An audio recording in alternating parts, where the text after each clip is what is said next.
직업방송과 연합뉴스TV가 함께 만드는 취업 전문 뉴스, 투데이 고용플러스입니다. 김상조 공정거래위원장이 대기업 집단 내부 거래에 대해 혐의가 발견되면 철저히 대응할 것이라고 밝혔습니다. 하지만 급진적 재벌 개혁은 없을 것이라고 강조하면서 이르면 이번 주 4대 그룹과의 만남도 언급했는데요. 경고와 소통의 메시지를 동시에 날린 듯 보입니다. 김보윤 기자입니다. 김상조 공정거래위원장은 대기업 집단 내부 거래에 대한 조사를 진행 중이라면서 법 위반 기업에 대해서는 기업 집단 규모와 무관하게 직권 조사를 통해 철저히 대응할 것이라고 말했습니다. 공정위는 지난 3월 45개 대기업 집단에 대한 내부 거래 실태 점검을 실시해 제출된 자료를 분석하고 있습니다. 또 김 위원장은 대기업의 가맹점 등에 대한 이른바 갑질 행위에 대한 조사도 이미 진행 중이라고 설명했습니다. 그러면서 김 위원장은 4대 그룹과의 만남을 제안했습니다. 기업 정책의 일단 주무부서로서 4대 그룹 관계자들을 만나서 향후 정책 방향에 대해서 예측 가능성을 높이는 자리를 마련함으로써 정부와 재계의 대화를 시작한다라는 차원의 김 위원장은 대통령의 미국 순방 전인 이번 주 안에 대한상공회의소가 초청하는 형식으로 기업과의 만남을 시작할 것이라고 설명했습니다. 4대 그룹과의 만남은 오는 22일 또는 23일 이루어질 전망이며 상인은 그룹 총수가 아닌 의사결정을 내릴 수 있는 최고위급의 참석을 요청했습니다. 그러면서 김 위원장은 급진적인 재벌 개혁은 없을 것이라고 다시 한번 밝혔습니다. 기업 개혁, 특히 재벌 개혁은 몰아치듯이 기업을 때리듯이 이렇게 하는 것은 아닙니다. 그래서 정말 지속 가능하게 그럼으로써 역전 불가능하게 이렇게 만들어가는 계획. 재벌 저승사자로 불리는 김 위원장. 대기업의 불공정 행위엔 강력히 대응하겠다는 뜻을 강조하며 소통과 경고의 메시지를 동시에 보낸 것으로 해석됩니다. 연합뉴스TV 김보윤입니다.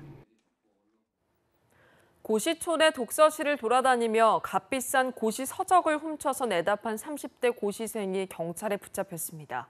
8년 동안 고시를 준비하다가 생활비가 떨어지자 범행에 나섰습니다. 보도에 조성흠 기자입니다. 서울 신림동의 한 독서실. 마치 학생인 척 한 남성이 독서실 안으로 들어갑니다. 들어간 지 1분도 안 돼 다시 나오는데 그 사이 가방은 두툼하게 채워져 있습니다. 공부하러 간 게 아니라 알고 보니 책을 훔치러 간 겁니다. 경찰이 신림동 독서실을 돌며 고시 관련 서적 등을 훔친 혐의로 33살 A씨를 구속했습니다. 이렇게 훔친 책은 지난 1월부터 최근까지 모두 54권, 400만 원 상당입니다. A씨는 주로 비싸게 팔리는 경제학 서적을 노렸는데 17차례에 걸쳐 마치 학생인 척 신림동 일대 독서실을 들락거렸습니다. 들어갈 때부터 두리번 하고 이게 행동이 좀 의심스러운데 그냥 자연스럽게 이게 걸어서 거기까지 올라가요. 저 독서실 책상까지. 지난 8년간 행정고시를 준비한 A씨는 집에서 보내주는 생활비가 끊기자 찜질방과 PC방 등을 전전하며 범행에 나섰습니다.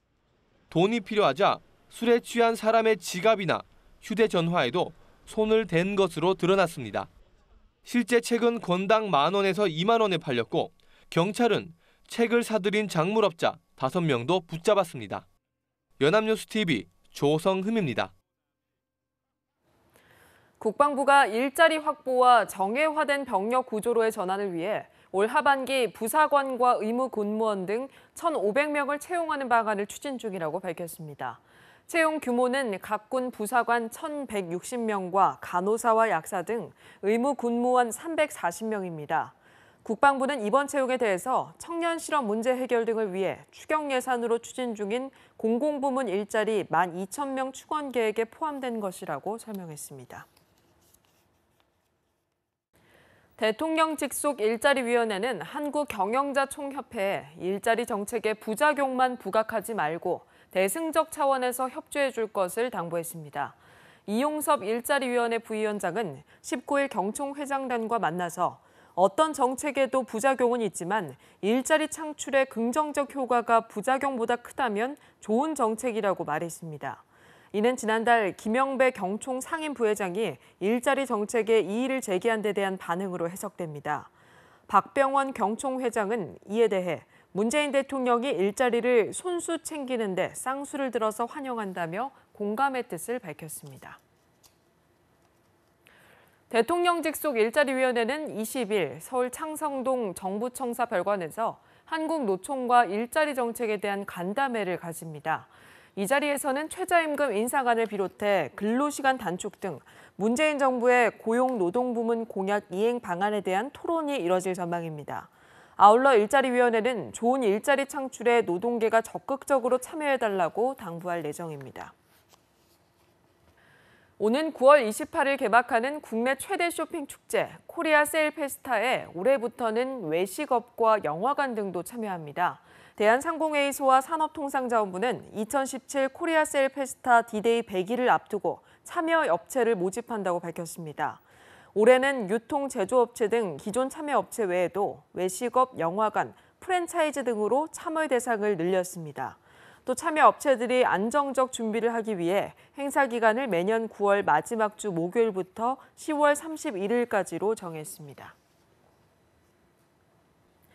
김상조 공정거래위원장이 을의 눈물을 닦아주겠다고 선언하자 그동안 갑질 논란이 있었던 프랜차이즈 업계 등에서 긴장감이 감돌고 있습니다. 이에 대해 예전처럼 솜방망이 처벌에 그쳐서는 안 된다는 지적도 나옵니다. 정선미 기자입니다.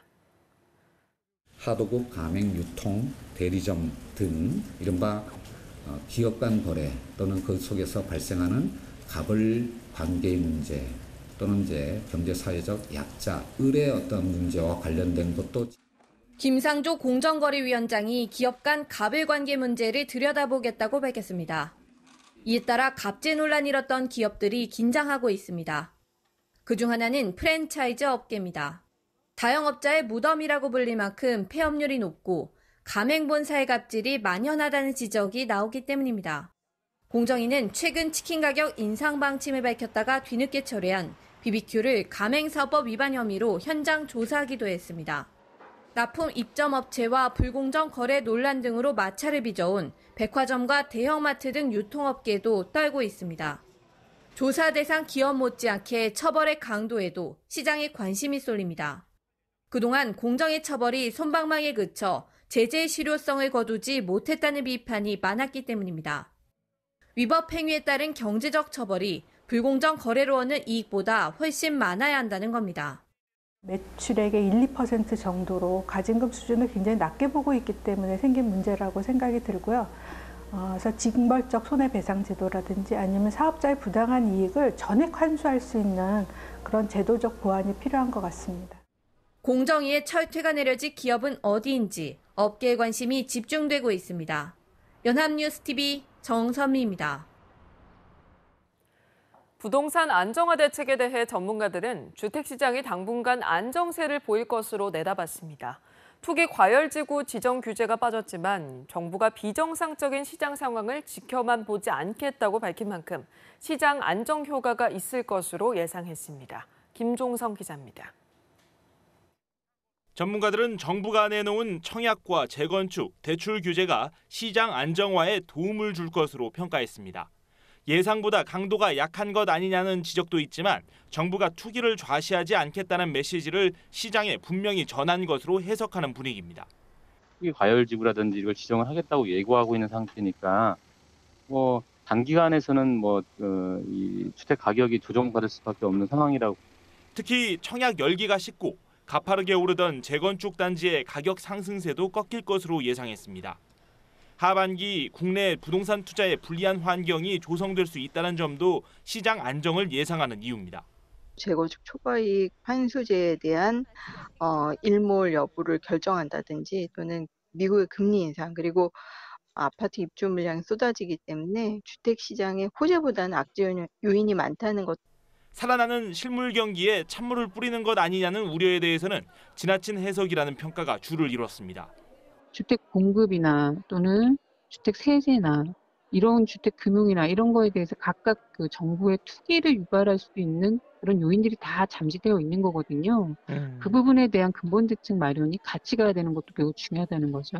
일단 주거 안정을 찾고 그것을 통해서 건전한 경제 성장을 이룰 수 있는 방법들이 나와야 하지. 전문가들은 다만 시장 과열을 막겠다는 의도와 달리 대출 규제로 취약계층의 제2금융권 대출이 늘 수 있는 만큼 꼼꼼한 관찰이 필요하다고 조언합니다. 연합뉴스TV 김종성입니다. 다음 달 2분기 실적 발표를 앞두고 업종별 희비가 엇갈리고 있습니다. 전기 전자업종은 사상 최대 실적을 거둘 것으로 예상되지만 자동차, 화학, 정유기업은 어닝 쇼크라 불릴 정도로 암울한 성적표를 받을 것으로 보입니다. 계속해서 김종성 기자입니다. 금융투자업계는 올해 2분기 삼성전자가 반도체와 휴대전화 부문 실적 호조로 13조에서 14조 원대의 사상 최고 분기 영업이익을 거둘 것으로 보고 있습니다. 1분기에 사상 두 번째로 높은 영업이익을 낸 LG전자는 작년 2분기보다 영업이익이 35% 늘어날 것이란 예상을 내놓았습니다. SK하이닉스 역시 반도체 업황 호조로 2분기뿐만 아니라 하반기에도 깜짝 실적 기대를 받고 있습니다. 반면 자동차 업종은 한반도 사드 배치 이후 중국의 보복으로 직격탄을 맞아 하반기에도 어려움을 겪을 전망입니다. 현대차의 2분기 영업이익은 10% 이상 줄고 현대모비스 등 부품업체의 실적도 부진할 것으로 예상됩니다. 유가 하락의 영향으로 SK이노베이션과 S-오일의 실적은 20에서 40% 감소할 것이란 예측이 나왔습니다. 미국의 추가 금리 인상과 보호무역 등도 실적에 악영향을 줄 요인으로 꼽히는데 정부는 다양한 시나리오에 대한 대응책을 마련할 방침입니다. 통상 현안에 대해서 범부처 차원에서 철저히 대비할 그럴 계획으로 있습니다. 아울러 중국과도 다각적인 소통과 협의를 강화해서 비관세 장벽 등 우리 기업의 애로 해소를 위해서 적극 노력할 예정으로 있습니다. 전문가들은 불황기를 맞은 기업들도 M&A나 설비 투자 등 자구책을 통해 선제적으로 위기 관리에 나서야 한다고 지적합니다. 연합뉴스TV 김종성입니다.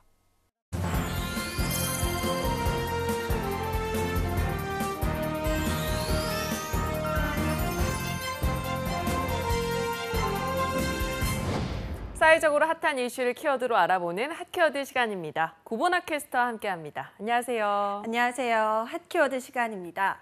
직장을 다니며 아이를 키우는 부모들의 큰 고민 중 하나는 바로 어린이집이나 유치원과 같은 보육시설 문제일 겁니다. 우리나라에서는 아이를 보육시설에 보낼 때도 추첨 전쟁이라고 부를 만큼 들어가는 것 자체도 어려운 게 현실인데요. 그래서 이렇게 아이를 키우는 직장인 부모들을 위해 마련된 보육법이 있죠. 상시 근로자 500명 또는 상시 여성 근로자 300명 이상을 고용하고 있는 사업장은 영유아 보육법에 따라 어린이집을 설치하거나 지역 어린이집에 위탁하여 지원하도록 하고 있는 겁니다. 오늘은 이 직장 어린이집에 대해 이야기를 해보겠습니다. 네, 아이를 키우고 있는 직장인들에게는 정말 안성맞춤인 법 같습니다. 이 법이 시행되면서 워킹맘, 워킹데드들에게 많은 환영을 받았겠어요. 하지만 이 문제는 절반에 가까운 사업장이 직장 어린이집 설치 의무를 지키지 않고 있다는 겁니다. 보건복지부의 조사 결과 지난해 어린이집을 의무적으로 설치해야 하는 사업장 1,143개소 중 의무를 이행하고 있는 사업장은 605개소뿐이었고요. 나머지 사업장 중 의무를 이행하지 않은 사업장만 538개소, 아예 조사에 응하지 않은 사업장도 146개소나 달했습니다. 네, 법으로 정해져 있는데도 상당히 많은 사업장이 직장 내 어린이집을 설치하지 않고 있었네요. 주로 어떤 사업장에서 의무를 지키지 않았나요? 네, 유형별로 살펴봤더니 국가기관이 79.7%, 또 지자체가 69.9%의 이행률을 보인 반면에 기업은 48.4%, 그리고 학교는 불과 21%만이 직장 어린이집 설치 의무를 지켜 상대적으로 이행률이 낮은 것으로 나타났습니다. 설치 의무를 따르지 않은 이유를 살펴봤더니 설치 장소 확보의 어려움, 또 이용 대상의 부족, 운용 비용 부담 등이라고 응답을 한 거죠. 네, 아니 아이들을 가르치는 학교의 이행률이 가장 낮다는 사실이 참 충격적으로 다가옵니다. 그런데 이렇게까지 법을 따르지 않을 정도면 강한 처벌을 해야 되는 거 아닌가요? 네, 그래서 작년부터 직장 어린이집 설치 의무를 어기는 사업장에게는 1년에 최대 2회, 매회 1억 원씩 이행 강제금이 부과될 수 있도록 이 법을 개정을 했는데요. 다만 문제는 벌금 2억을 내고서라도 어린이집 운영하지 않는 것이 더 이득이라고 생각하면서 수수방관하는 사업장들도 상당수라서 더욱 강력한 제재가 필요한 상황입니다. 벌금을 물기 싫어서 직장 어린이집을 만들었더라도 어디 있는지도 모르게 사내 구석에 조약하게 설치해 놓는 경우도 상당수이기 때문에 보다 철저한 감시도 함께 따라와야 하는 상황입니다. 네, 그렇군요. 좋은 직장 어린이집을 만들게 되면 육아 고민이 덜어지고 그만큼 근무 효율도 올라가면서 이직도 줄어들 것 같은데요. 장기적인 장점을 고려하지 않는 사업장이 참 많은 것 같네요. 네, 맞습니다. 그래서 이 법을 지키지 않는 사업장도 여전히 많지만 최근엔 장기적인 안목을 갖고 체계적인 시스템으로 직장 어린이집 시설을 갖춘 사업장도 늘고 있다고 합니다. 그래서 이 대표적인 몇 곳을 소개해 보겠습니다. 네, 악덕 사업장만 있는 게 아니라는 사실이 참 다행입니다. 모범적인 어린이집들은 어떤 모습인지 궁금하네요. 네, 우선 IBK 기업은행의 참 좋은 어린이집을 소개해 보도록 하겠습니다. 자, IBK 기업은행은 서울, 경기, 부산 지역에만 총 10개의 직장 어린이집을 마련을 했는데요. 특히 한남동 기업은행 고객센터에 위치한 어린이집의 경우는 어린이집 정원은 80명이지만 실내 면적만 671제곱미터, 즉 203평에 달해서 1인당 보육 면적이 상당히 넓은 편이라고 합니다. 네, 법적으로 정해진 보육시설 면적 기준이 1인당 4.29제곱미터, 그러니까 한 평 남짓 정도 되는데 얼추 계산해도 3배가량 여유롭네요. 네, 그렇죠. 게다가 이 내부의 기둥을 스펀지 소재의 마감재를 이용해서 안전하면서도 동심에 걸맞는 구조물로 만들었다고 하는데요. 하지만 무엇보다 이 어린이집의 장점은 운영 시간입니다. 오전 7시 반부터 오후 9시 반까지 운영되고 있어서 부모들도 큰 걱정 없이 업무에 집중을 할 수 있다는 거죠. 어린이집 설치 후에 직장원들의 만족들도 상당히 높아졌다고 합니다. 네, 일반적으로는 6시에 끝나는 어린이집이 많아서 늘 전전긍긍하고 하원 도우미까지 고용해야 하는 경우가 많다고 하던데 직장인 부모들에게는 정말 꿈의 어린이집이겠네요. 네, 맞습니다. 하지만 모범적인 사례는 더 있습니다. 게임 포털 회사 넥슨에서 마련한 어린이집 도토리 소풍은 선릉과 판교, 제주 총 3곳에 위치해 있는데요. 도합 460여 명의 어린이를 수용할 수 있는 규모라고 합니다. 공간 환경 디자인 부문 대상을 수상했을 정도로 시설도 훌륭한 편이지만 도토리 소풍의 가장 큰 특징은 자연 친화적인 교육 프로그램에 있다고 합니다. 산책과 등산은 물론이고 아이들이 직접 채소를 키우고 가꾸는 교육 과정의 비율이 높은 편인데요. 도시 생활에 익숙해진 아이들에게 이 외부 활동을 통해 감수성을 함께 개발한다는 거죠. 네, 정말 저런 어린이집이 있다면 이직은 전혀 생각이 안 들 것 같습니다. 아이들에게 자연과 많이 접할 수 있는 교육을 제공해준다는 게 참 인상적이네요. 네, 맞습니다. 반면 이 마지막으로 소개할 어린이집은 내부에서도 꿈을 키울 수 있도록 설계되었다고 합니다. 바로 이 IT 기업 다음 카카오에서 마련한 늘 예솔이라는 어린이집입니다. 어린이 300명을 수용할 수 있는 공간만 850평으로 국내 모든 어린이집 중 최대 규모라고 합니다. 실내 놀이터만도 130평에 달하는데 가장 눈에 띄는 건 다음 카카오의 상징이라 할 수 있는 캐릭터들이 곳곳에 있어서 이 아이들이 자신의 부모가 직접 만든 창조물을 보면서 마음껏 뛰어놀 수 있다는 거죠. 이 아이 외에 공감대 형성에도 큰 도움이 되기 때문에 학부모들로부터 굉장히 좋은 반응을 이끌어내고 있다고 합니다. 네, 그렇군요. 결국 문제는 경제적인 게 아니라 직원들의 복지와 회사의 미래를 얼마나 생각하느냐에 대한 통찰력 여부인 것 같습니다. 이처럼 좋은 어린이집, 또 직장 어린이집이 많이 만들어져서 일을 하면서도 행복하게 육아할 수 있는 세상이 오길 바라보겠습니다. 지금까지 하키워드 구보나 캐스터와 함께했습니다. 고맙습니다. 고맙습니다. 투데이 고용플러스 오늘 준비한 소식은 여기까지입니다. 함께해 주신 여러분 고맙습니다.